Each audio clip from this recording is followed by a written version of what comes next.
Good afternoon, guys. Welcome back to Morgan Hill Farms. I want to give you guys just a quick overview of what we have going on down here in the garden. So you're going to see in my raised bed area, I've got about 60 raised beds. Most of those are filled with cover crop right now, with a pea and oat cover crop to help prep us for next year's garden and really help to build our soil. It's coming in nice and thick.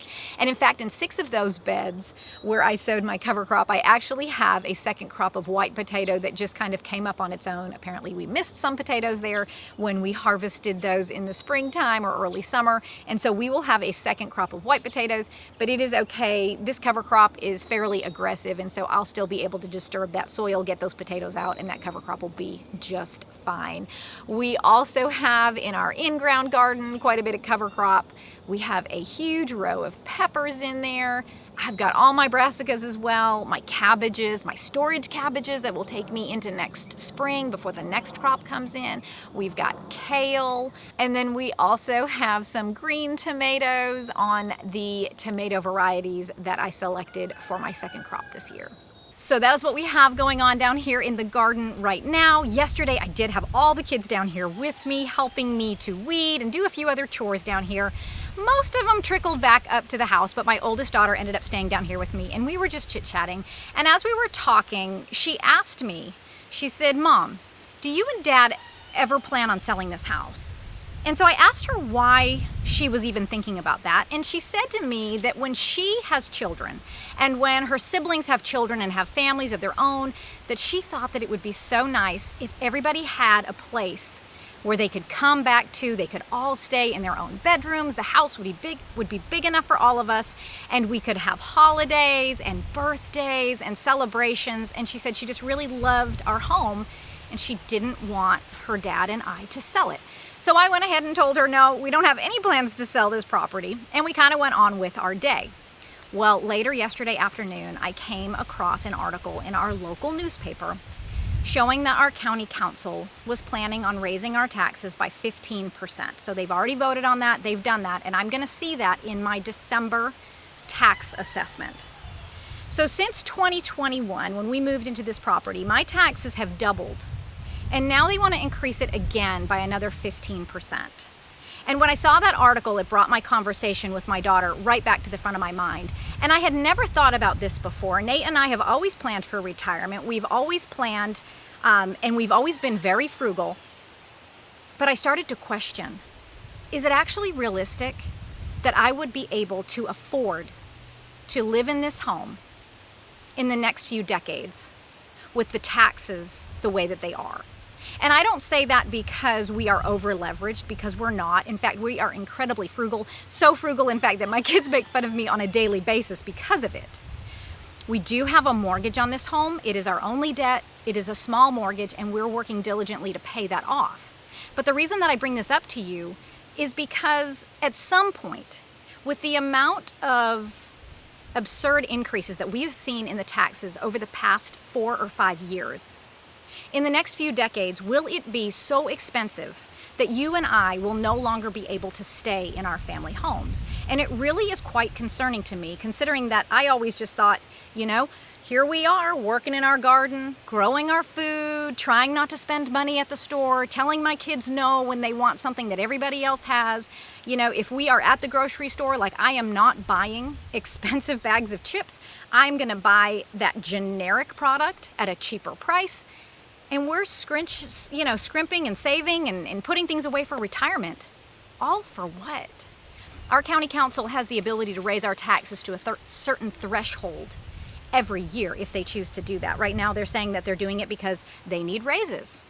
They need better health care. They need new buildings. I don't know why the old buildings don't work. But my point in all of this is that you and I may quickly find ourselves out of our own homes. And if you don't believe me, you can look at some statistics. So tax default rates in most states is between 10 to 15%. That is 10 to 15% of homeowners that could potentially lose their homes to their local government. And don't think that when they take your home for that tax amount that's due that you haven't been able to pay, that they will give you the proceeds from that, because they won't. I have seen examples where an older gentleman lost his home due to a $9 tax bill. They sold it for $275,000 and were required to give him nothing. Another woman owed $1,000 in back taxes that she was making payments on. She missed a couple payments, so they sent her an eviction notice. She went down to the local offices to pay it off, and they said, "No, we don't want your money." The town gave her home to a local nonprofit owned by the mayor and a board member. They flipped the house and they made a profit on it. Now, the judge dismissed her case. She actually took them to court, and the judge dismissed her case because the town technically didn't make any money on it.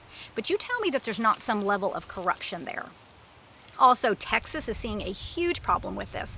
They have their school districts and their counties coming to them to meet certain budgets. They're saying, we've decided we need this amount of money. You go find it somewhere. So the Central Appraising District is just simply raising the property values to whatever is going to meet their budgets for the year. In fact, one gentleman was saying that every year he gets a 60% increase on his property taxes, and he has to file a lawsuit every single year to bring the value back down to the actual value of his property.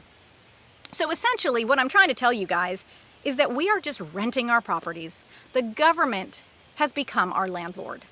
And every year you get that lease renewal in the form of your tax assessment. And if you've ever gone down to your local offices to try to fight that assessment, you know that it's near impossible to do that. Right now, there's like 1 million first-time home buyer mortgages in default. And over the last 6 months, we have seen a consecutive increase in foreclosures in America. And so that is the way that you and I are going to lose our homes when we're on a fixed income. Even right now, the middle class is being so squeezed. I mean, you can barely afford food, your electricity bills have skyrocketed, and let's not forget about all of the other unavoidable expenses. If you live in an HOA, you have to pay that, or the HOA will foreclose on you. Every year, that goes up. At least it did when we lived in an HOA. And they have those special assessments. Those can be thousands of dollars on top of what you're already paying. Homeowners insurance, that's mandatory if you've got a mortgage. When you don't have a mortgage, most of us aren't rich enough to get rid of that. Most of us are not rich enough to self-insure. If I had a total loss at this property, I would not be able to rebuild it. So we need to keep that as well. My homeowner's insurance has doubled. When we tried to shop around for that, no other company wanted to insure us because our roof is 11 years old. You have to have a roof in a lot of companies that is 10 years old or newer, or they won't even give you a quote on that property. So if I want to spend $30,000 to replace my roof that is at 25% of its life, it's a 40-year shingle. Okay, so they've essentially taken that shingle down to a 25% lifespan of what it should have been, then they might insure me. So those are costs that you are never going to get away from, even into retirement and everything else. And then you want to talk about, if we were lucky enough to keep our homes and pass them down to our children, our kids won't be able to afford that tax burden. They'll just sell that property and they'll be renters themselves. And the newer generation coming up, they can't afford to get into homes. Let's just say you have 2 college grads, they're married, they want to start a family. Let's say they're making the average income in America at $84,000 a year. Their mortgage, the average mortgage in America right now, would take 39% of their pre-tax income.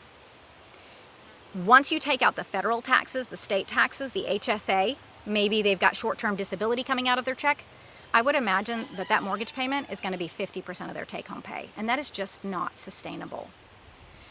So for the first time, it is cheaper to rent than it is to own a home. And the demand to buy a home right now is down to the lowest that it's been in the last 30 years. It's down to the lowest level.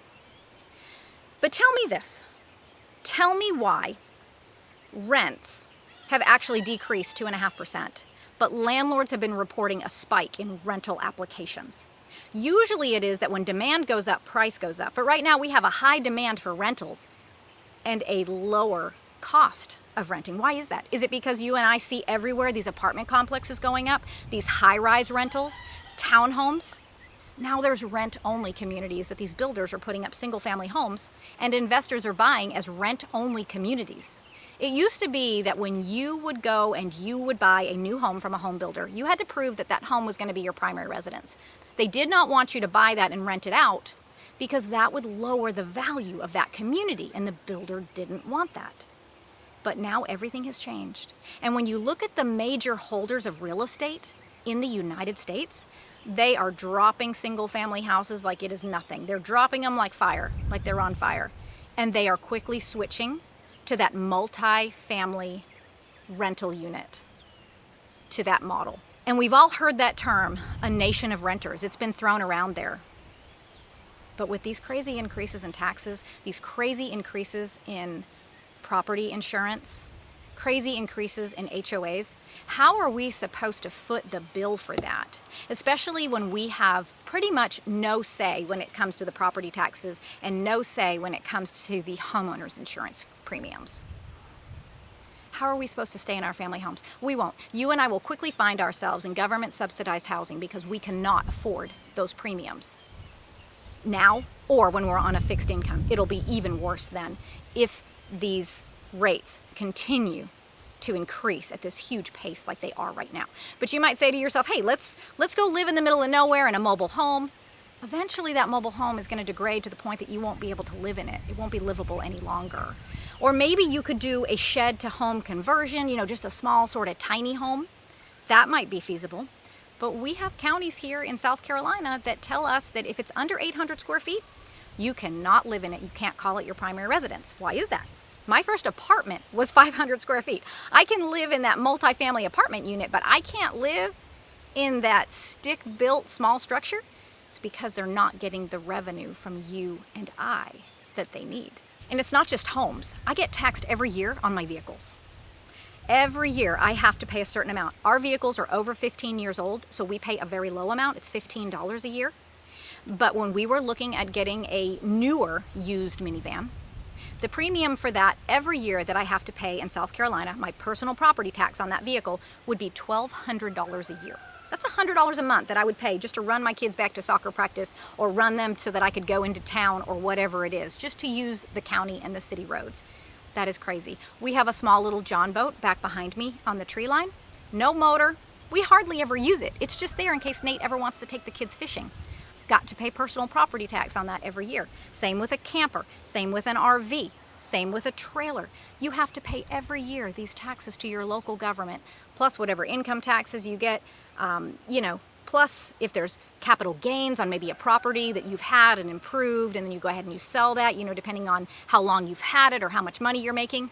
These taxes are killing us, and we are becoming a nation of renters.